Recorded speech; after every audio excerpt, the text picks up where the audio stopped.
नमस्कार, आप देख रहे हैं न्यूज इंडिया। आपके साथ मैं हूं निदा अहमद। बात करेंगे सबसे पहले झारखंड से अहम खबर की। आपको बता दें कि झारखंड के देवघर एयरपोर्ट के एयर ट्रैफिक कंट्रोलर पर दबाव बनाकर रात में चार्टर्ड प्लेन टेक ऑफ कराने के मामले में बीजेपी नेताओं समेत 9 के खिलाफ एफआईआर दर्ज हुई है। इनमें गोड्डा से बीजेपी सांसद निशिकांत दुबे, उनके 2 बेटे सांसद मनोज तिवारी और बीजेपी नेता कपिल मिश्रा के नाम शामिल हैं। इस मामले में जिले के कुंडा थाना में दर्ज शिकायत पर कराई गई है और बता दें कि एफआईआर में यह कहा गया है कि देवघर एयरपोर्ट में नाइट टेक ऑफ और लैंडिंग की सुविधा अभी तक नहीं है, बावजूद इसके प्लेन टेक ऑफ कराया गया।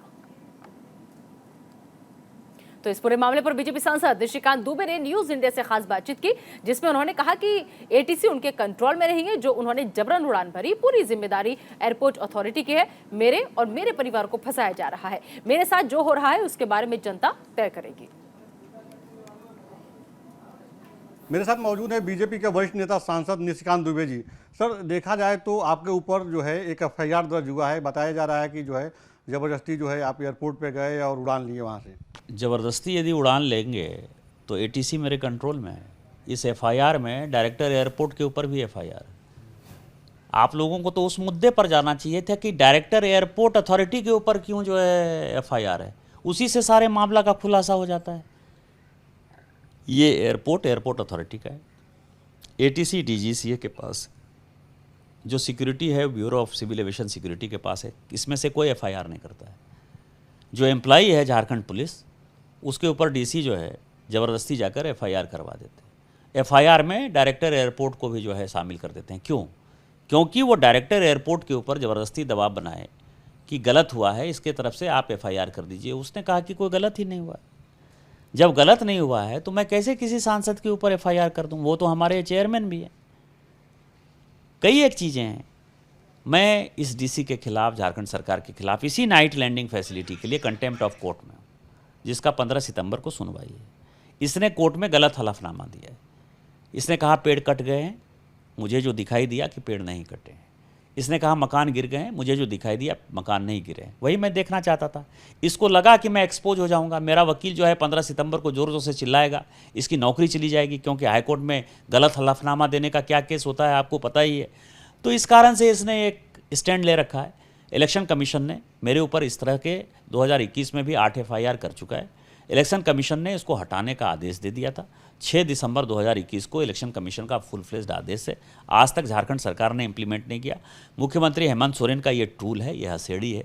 ये मेरे ऊपर जो है रोज केस करता है। मेरे और मेरे परिवार के ऊपर अभी तक 37 केस हो चुके हैं। सर, आप एक जनप्रतिनिधि हैं और जिस तरह से जो डीसी का जो रुख है आपके ऊपर, जिस तरह से निशाना और साध रहे हैं, उसको लेकर क्या अपनी बात जो है आगे आप रखेंगे पार्टी में? लेकिन रखने की आवश्यकता नहीं है। पार्टी को सब कुछ पता है। कैमरा पर्सन उपेंद्र के साथ राजीव तिवारी, न्यूज इंडिया, दिल्ली। और इधर देवघर एयरपोर्ट पर नियमों के उल्लंघन के आरोपों पर बीजेपी सांसद मनोज तिवारी ने कहा कि झारखंड सरकार बौखला गई है। हम जब अंकिता सिंह के घर गए तो उन्हें नागवार गुजर रहा है। देवघर पूरे वर्ल्ड के लोग जुड़े हुए हैं, तो रात की लैंडिंग उसकी शुरू हो, इस नाते निशिकांत दुबे जी वहाँ के एयरपोर्ट के चेयरमैन हैं। वो एयरपोर्ट अधिकारी के साथ कुछ जानकारी लेने के लिए थोड़ी देर के लिए रुके थे। क्योंकि मैं भी स्टैंडिंग कमेटी का चेयरमैन हूँ, मैं सोचा शायद मैं भी कुछ हेल्प कर सकूँ। तो हम लोगों ने एक थोड़ी सी बात की और इसको लेकर के वो बौखलाहट को उन लोगों ने इस तरह से किया और उसमें बहुत सारे कानून का उल्लंघन कर चुके हैं। निशिकांत दुबे जी ने डिटेल में सारी बातें कही हैं। मेरा मानना है कि जिस प्रकार से डीसी, जो कि अपने ज़िले का अधिकारी है, लेकिन एयरपोर्ट के अंदर उनके रिस्ट्रिक्टेड एरिया में जाने का कोई प्रावधान ही नहीं है, तो उन लोगों ने बहुत सारी इंक्रोचमेंट की है। मैं समझता हूं हम लोगों ने भी एफआईआर करवाई है और इसमें हेमंत सरकार की जो बौखलाहट है वो सिर्फ इसलिए है कि हम अंकिता के घर जाकर के 28 लाख रुपया कैसे दे दिए। इस केस को जिनको दबाना चाहते थे, इतना देश में उठ कैसे गया। और चलिए अब आपको समझाते हैं कि आखिर क्या है पूरा मामला जिसमें निशिकांत दुबे और मनोज तिवारी पर केस दर्ज हुआ है। आपको हम समझाने की कोशिश करते हैं। दरअसल आपको हम बताएं कि 31 अगस्त शाम 6 बजे निशिकांत दुबे जो थे वो एयरपोर्ट पहुंचते हैं, एयरपोर्ट जाते हैं वो, लेकिन जब वो वहां पर जाते हैं तो एफआईआर क्यों दर्ज हो जाती है ये हम आपको बता रहे हैं। दरअसल सांसद मनोज तिवारी और समर्थक भी निशिकांत दुबे के साथ एयरपोर्ट पर पहुंचते हैं, लेकिन दरअसल वहां पर होता क्या है कि नियमों का उल्लंघन करने का आरोप जो है उनके ऊपर लग जाता है, क्योंकि एयरपोर्ट की एटीसी में जबरन निशिकांत दुबे जो है सांसद वो घुसे हैं, ऐसा आरोप जो एफआईआर दर्ज हुई है उसमें लगाया जा रहा है। इसके अलावा साथ ही साथ एक बड़ा आरोप यह भी है कि एयरपोर्ट ऑपरेशन के सुरक्षा मानकों का इन लोगों ने उल्लंघन किया है। निशिकांत दुबे ने उल्लंघन किया है, मनोज तिवारी ने उल्लंघन किया है, इनके साथ साथ और भी लोग थे जिन्होंने एयरपोर्ट ऑपरेशन के सुरक्षा मानकों का उल्लंघन किया है।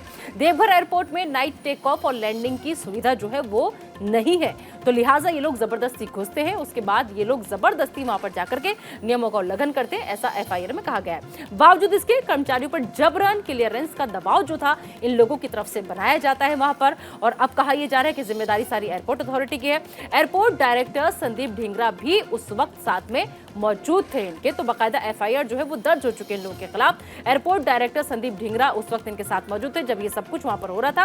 क्लियरेंस मिलने के बाद दिल्ली के लिए सांसद साहब जो थे वो रवाना हो गए, लेकिन ये मानकों को ताक पर रखकर हुआ है, ऐसा आरोप एफआईआर जो दर्ज कराया गया उसमें लग रहा है। तो सांसद निशिकांत दुबे समेत 9 लोग ऐसे हैं जिन पर केस दर्ज हुआ है। और चलिए अब आपको जल्दी से समझाते रहे कि आखिर 2 नाम तो सामने आ गए, निशिकांत दुबे और मनोज तिवारी का, लेकिन बाकी और 9 लोग जिनके ऊपर केस दर्ज हुआ उनमें बाकी और लोग कौन शामिल हैं उनके नाम हम आपको समझाते थे। दरअसल इन लोगों पर केस दर्ज हुआ है, इनमें कुल मिलाकर के गोड्डा सांसद हैं जो कि निशिकांत दुबे, जिनका नाम लगातार हम ले रहे हैं, इनके खिलाफ एफआईआर दर्ज हुई है, इनका केस में नाम आया है। इसके अलावा जो दूसरा नाम आता है निशिकांत दुबे के बाद वो आता है बीजेपी सांसद मनोज तिवारी का। मनोज तिवारी पर भी आरोप यह है कि उन्होंने भी नियमों का उल्लंघन किया है, तो बीजेपी सांसद मनोज तिवारी पर भी केस जो है वो दर्ज हुआ है। और इन 2 नाम के अलावा आपको बता दें कि निशिकांत दुबे के 2 बेटे हैं जिनका नाम इस एफआईआर में शामिल है। इस एफआईआर में दर्ज है कि निशिकांत दुबे जो है अपने 2 बेटों के साथ यहां पर पहुंचे थे। बीजेपी नेता कपिल मिश्रा का नाम भी इसमें शामिल है कि बीजेपी नेता कपिल मिश्रा भी इन 9 लोगों में से एक नाम है जो इन लोगों के साथ उस वक्त वहां पर मौजूद थे, तो इन लोगों पर केस दर्ज है। मुकेश पाठक, दूसरा नाम आता है देवता पांडे और पिंटू तिवारी, ये 3 नाम और इन 9 लोगों की लिस्ट में शामिल है जिनके ऊपर डीसी मंजुनाथ के आदेश के बाद केस जो है वो दर्ज किया गया है। तो कुल 9 लोगों पर केस दर्ज है। देवघर एयरपोर्ट पर नियम तोड़ने का आरोप इन लोगों पर लग रहा है। बीजेपी नेता निशिकांत दुबे पर केस दर्ज है, मनोज तिवारी पर बीजेपी सांसद उन पर केस दर्ज है, और साथ ही साथ आपको बता दें कि पूरा टोटल मिलाकर के जो आंकड़ा है वो है 9 लोगों का, जिनमें निशिकांत दुबे के 2 बेटे भी शामिल हैं। और चलिए आगे बढ़ते हैं। झारखंड बीजेपी के अध्यक्ष दीपक प्रकाश का इस पूरे मुद्दे पर क्या कहना है, आइए आपको वो भी सुनवा देते हैं। नहीं, लगातार भारतीय जनता पार्टी के कार्यकर्ताओं पर कहर ढा रहे हैं। कई फर्जी मुकदमों का मेरे पास उदाहरण है, और वो उपायुक्त महोदय निशिकांत जी, उनके परिवार पर कई फर्जी मुकदमे करने के आरोपित भी हो चुके हैं चुनाव आयोग के द्वारा। साथ ही साथ न्यायालय में उनको न्याय मिला है, निशिकांत जी को, उनके परिवार के लोगों को। अब इस प्रकार का उपायुक्त एक आईएएस अफसर का रवैया ठीक नहीं है, और ये हेमंत सोरेन जी के इशारे पर हो रहा है, कांग्रेस के इशारे पर हो रहा है, और आरजेडी के नेताओं के इशारे पर हो रहा है। भारतीय जनता पार्टी ऐसे उपायुक्त, ऐसे प्रशासनिक पदाधिकारियों से निपटने के लिए तैयार है।